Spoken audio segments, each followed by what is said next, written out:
Hello everyone, welcome to Lucky Education. और आज हम डिस्कस करने वाले बहुत ही इंपॉर्टेंट टॉपिक है peace and conflict with China. India और चाइना का जो सीधा शांति वाला टाइम है और कन्फ्लिक्ट वाला टाइम है उसको हम डिस्कस करेंगे। सिंस इंडिपेंडेंस 1947 के बाद की हम कहानी डिस्कस करने वाले हैं और इसमें मेन फोकस हमारा रहने वाला है 1962 का जो इंडिया चाइना का जो वॉर हुआ था, जिसको साइनो इंडिया वॉर कहते हैं।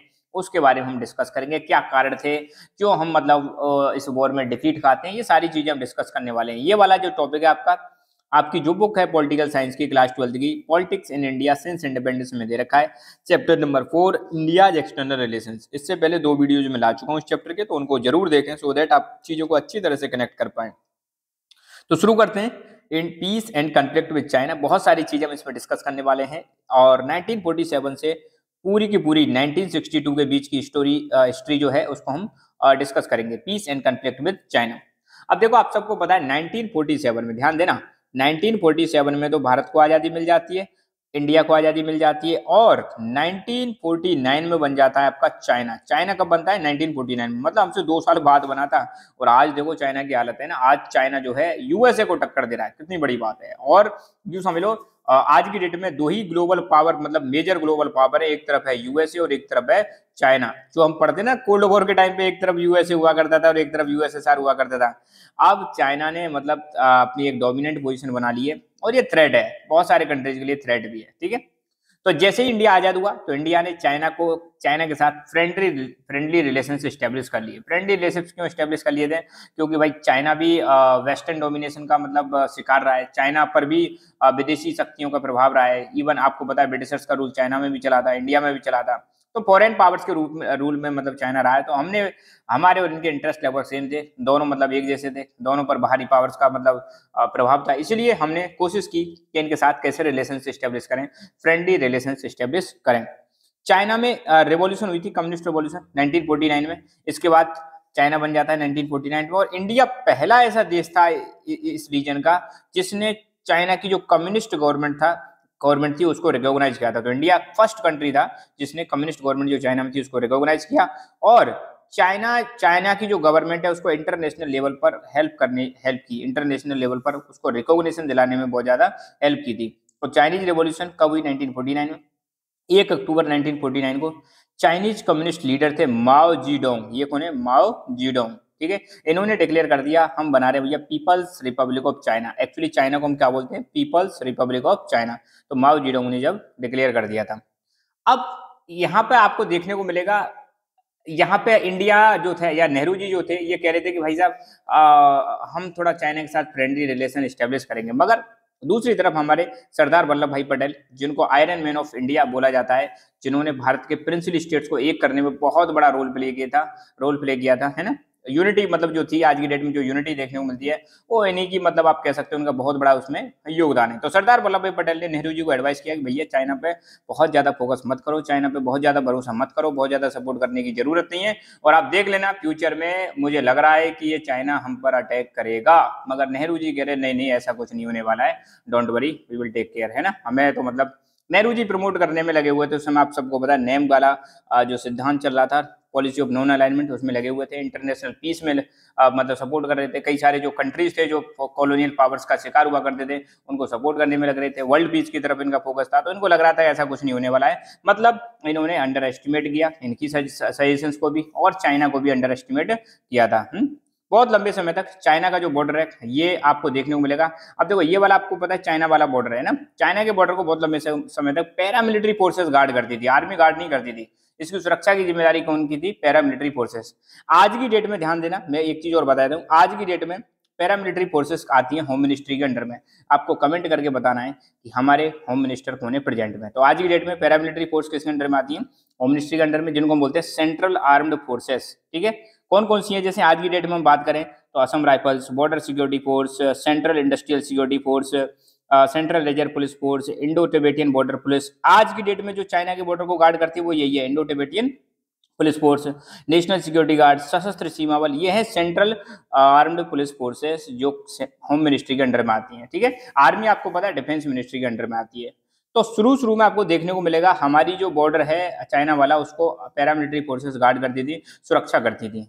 और आपको ये भी पता होना चाहिए कि 1950 के टाइम पे क्या हुआ था, चाइना ने इसको, यहाँ पे एक रीजन हुआ करता था तिब्बत, इसको अनेक्स कर लिया, छीन लिया। उसके बाद फिर आपको देखने को मिलेगा 1954 में 29 अप्रैल इंडिया और चाइना के बीच में एक समझौता साइन होता है, पीस के लिए समझौता साइन होता है। उस समझौते का नाम था पंचशील एग्रीमेंट, ठीक है, जिसमें इंडिया के प्राइम मिनिस्टर थे पंडित जवाहरलाल नेहरू और चाइनीज प्रीमियर थे जोउ एनलाई। इनके बीच में समझौता साइन होता है जिसका नाम है पंचशील एग्रीमेंट। और इनका पर्पस था कि दोनों देशों के बीच में जो रिलेशन है उनको मजबूत करना है पर ये दिखावा था, है ना।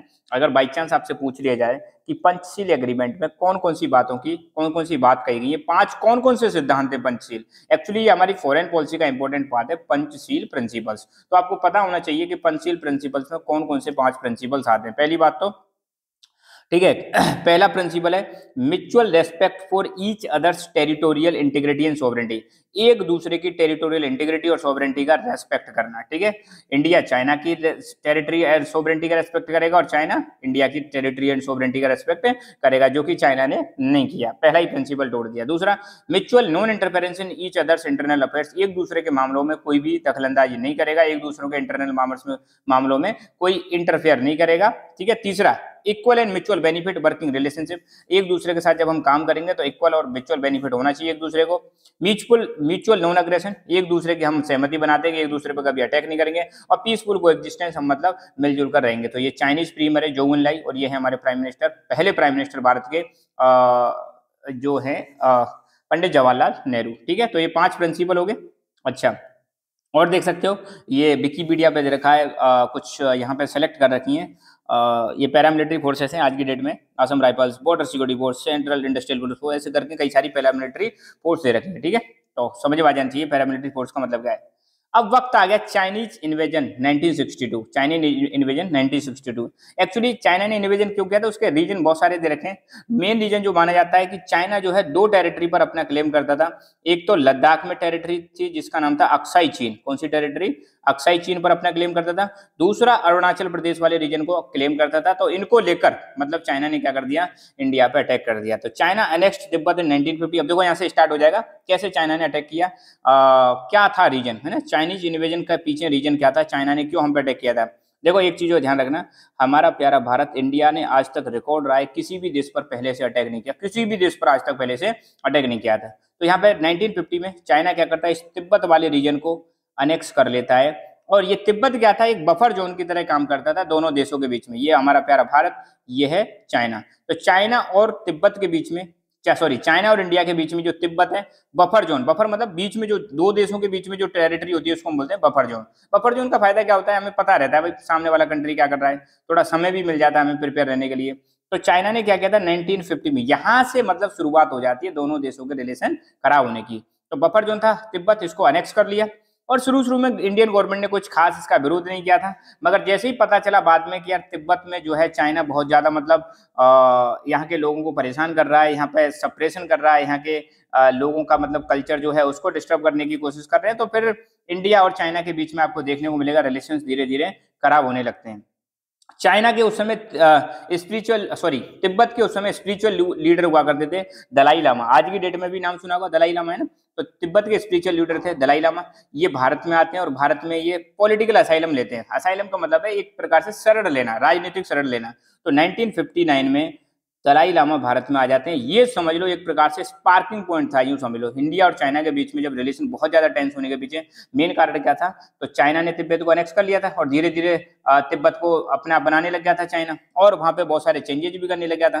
फिर वहां से उनके लीडर थे तिब्बत के जिनका नाम है दलाई लामा, ये भारत में आ जाते हैं और भारत इनको शरण दे देता है। और ये इंडिया में जो धर्मशाला, हिमाचल प्रदेश में एक जगह धर्मशाला, वहां पर जाकर ये रहने लग जाते हैं। तो भारत सरकार ने इनको पॉलिटिकल असाइलम दे दिया था, जिसकी वजह से चाइना ने इंडिया पे आरोप लगाया कि भाई साहब आप जो है ना एंटी चाइना एक्टिविटीज को प्रमोट कर रहे हो इंडिया में, आप इंडिया में ऐसे लोगों को शरण दे रहे हो जो मतलब चाइना के खिलाफ हैं। तो ये बहुत ज्यादा गलत है। इस चीज से चाइना क्या है, नाराज हो जाता है, किससे, इंडिया से। दोनों के बीच में, इंडिया और चाइना के बीच में बाउंड्री कभी भी फिक्स मतलब आपको देखने को मिलेगा चाइना और इंडिया के बीच में एक लाइन है मैकमोहन लाइन। कौन सी लाइन है, मैकमोहन लाइन। ये जो मैकमोहन लाइन है ये बनाई गई थी ब्रिटिश एरा के टाइम पर, जब मतलब अंग्रेज इंडिया में रूल कर रहे थे। तो उस समय चाइना और इंडिया के बीच में जो लाइन बनाई गई थी उसका नाम है मैकमोहन लाइन।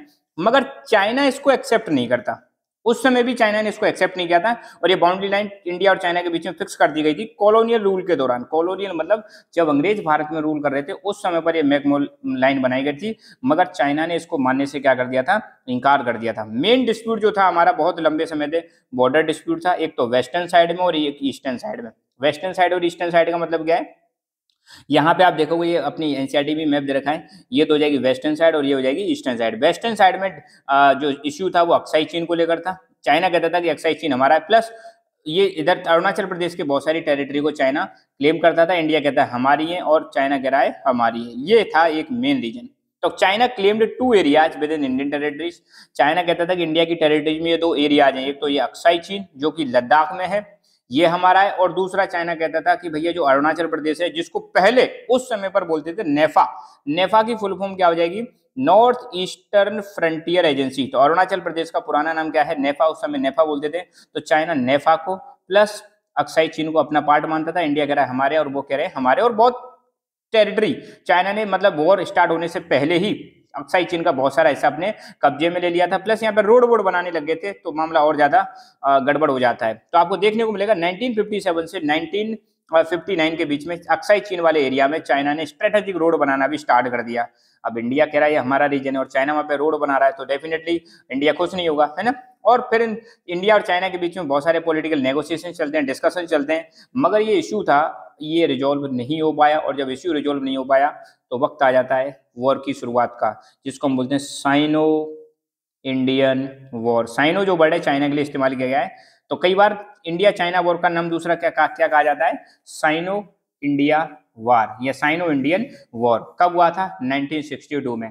किस दिन स्टार्ट हुआ था, 20 अक्टूबर 1962 को स्टार्ट हुआ था और एक महीने चला। 21 नवंबर 1962 को चाइना ने यूनिलैटरली सीज फायर डिक्लेयर कर दिया था। ये चीज भी आपको याद रखनी है। इस वॉर के दौरान भारत के डिफेंस मिनिस्टर कौन हुआ करते थे, वी के मेनन हुआ करते थे। भारत के प्रधानमंत्री पंडित जवाहरलाल नेहरू, आप सबको पता है पंडित जवाहरलाल नेहरू भारत के प्रधानमंत्री रहे 1946 से लेकर 1964 के बीच में भारत के प्रधानमंत्री रहे थे। 46 से 64 के बीच में प्रधानमंत्री रहे थे। तो अब वॉर की शुरुआत हो जाती है।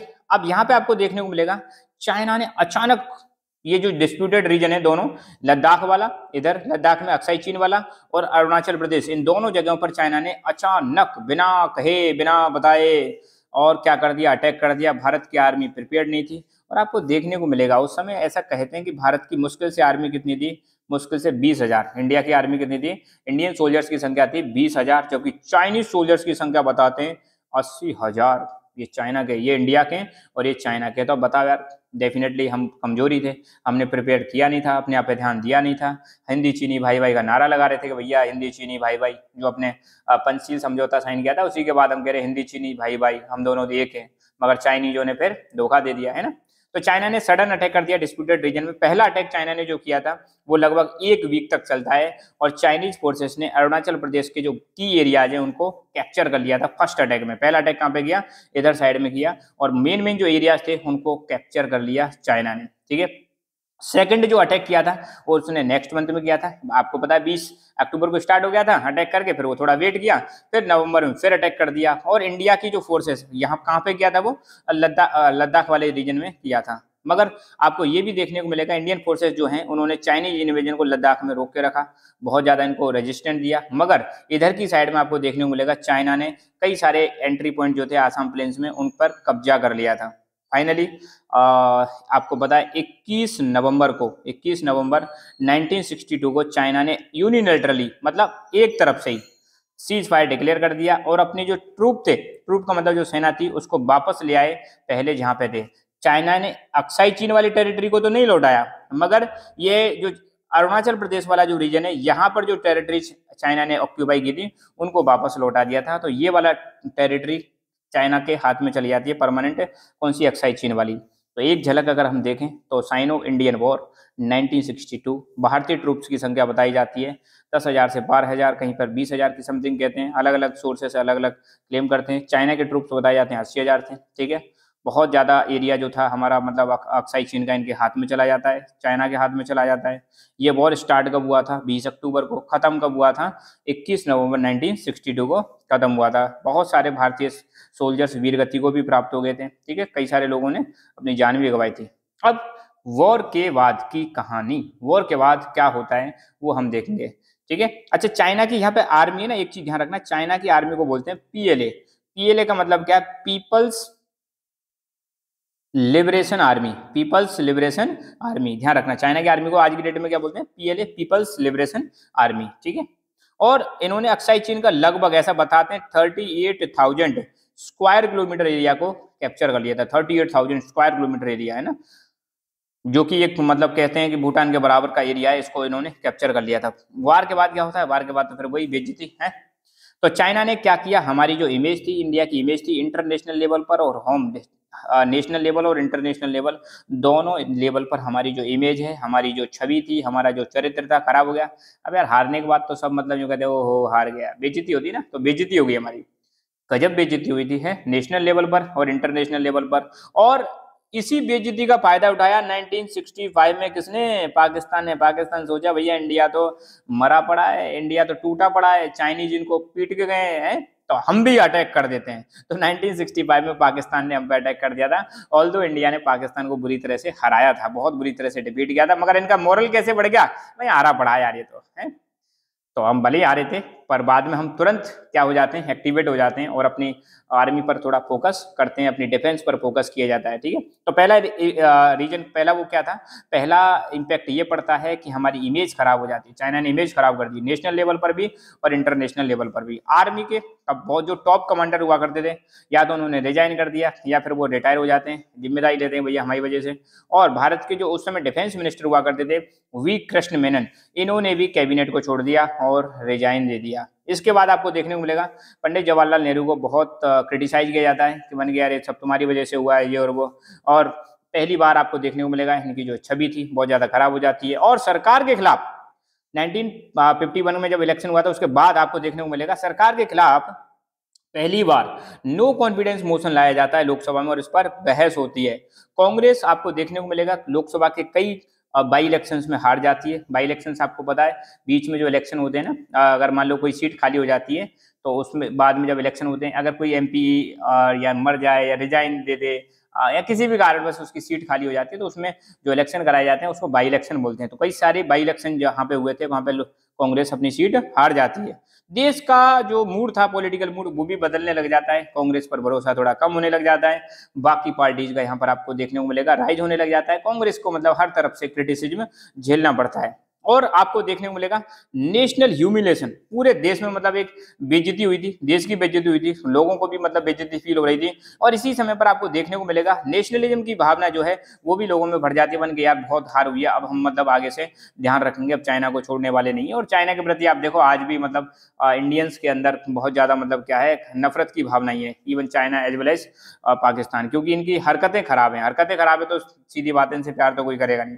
तो effects of war on opposition parties, opposition parties पर क्या प्रभाव पड़ता है आपको देखने को मिलेगा। चाइना और उस समय सोवियत यूनियन में थोड़ी रिफ्ट चल रही थी, थोड़े इनके बीच में विवाद चल रहा था और इसी विवाद का फर्क पड़ता है हमारी कम्युनिस्ट पार्टी ऑफ इंडिया। आपको पता है कम्युनिस्ट पार्टी ऑफ इंडिया कब बनी थी? 1925 में बनी थी, जो 1964 में क्या हो जाती है? स्प्लिट हो जाती है। तो 1964 में जो सीपीआई दो भागों में बढ़ जाती है, सीपीआई और सीपीआईएम।